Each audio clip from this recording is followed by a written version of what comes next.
La ville de Troyes entretient son patrimoine et surtout investit dans la rénovation de ses écoles. C'est ainsi 500 000 € qui sont engagés cette année dans des maternelles, des primaires troyennes.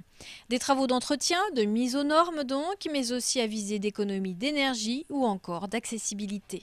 En septembre 2009, on avait pu constater un grand nombre de travaux puisque nous avions bénéficié du plan de relance.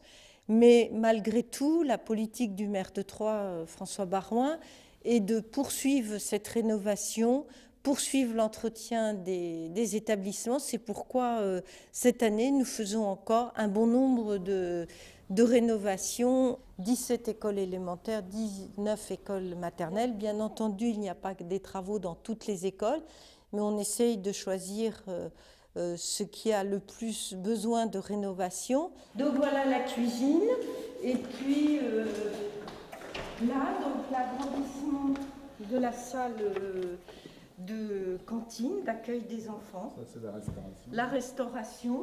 Ainsi, l'école d'Anton s'est équipée d'une cantine flambant neuve. La cour a été rénovée à l'école maternelle des Trévois. À Charpac, ce sont les huisseries, les sanitaires qui ont été refaits. À Diderot ou Jules Ferry, ce sont les préaux qui ont été l'objet de toutes les attentions. À côté de ces chantiers multiples et variés, le projet de refonte totale de l'école du 14 juillet. Bon, c'est un chantier important pour la ville parce que d'abord on ne fait pas ou on ne refait pas des écoles tous les jours.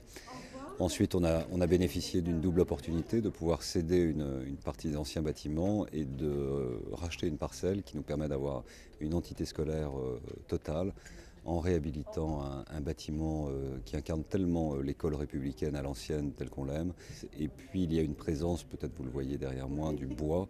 Et cette référence bois, elle est précieuse parce qu'elle est isolante, parce qu'elle permet une bonne acoustique, parce que c'est chaleureux pour les enfants. Et puis parce que c'est une ligne que je souhaite développer dans la ville depuis de nombreuses années. C'était vraiment la restauration du passé en donnant une nouvelle énergie, une nouvelle impulsion et un nouvel élan à un bâtiment et un complexe scolaire qui est important, qui va abriter beaucoup d'enfants de nombreuses familles du quartier. Cette construction-rénovation de l'école du 14 juillet va coûter 3 millions d'euros, dont 400 000 seront déboursés par le Conseil général. Un prix qui est à la fois celui du confort, de l'inscription dans le développement durable et de l'exigence patrimoniale.